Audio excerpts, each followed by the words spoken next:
دوستای عزیز سلام. امروز میخوایم با همدیگه درست کردن یه پیتزای خوشمزه رو روی صفحه گریل تست کنیم، ببینیم چطور میشه. با ما همراه باشید.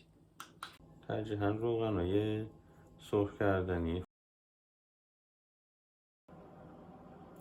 برای این دوتا پیتزا از یک چونه نون سنگک استفاده کردم.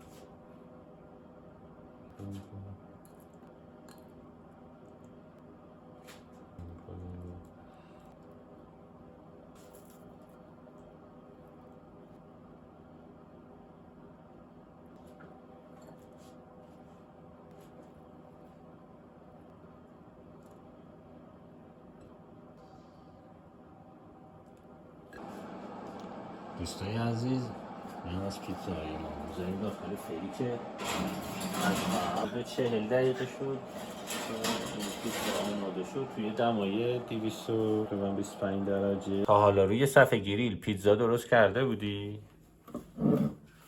ببین به این خوشمزگی میشه.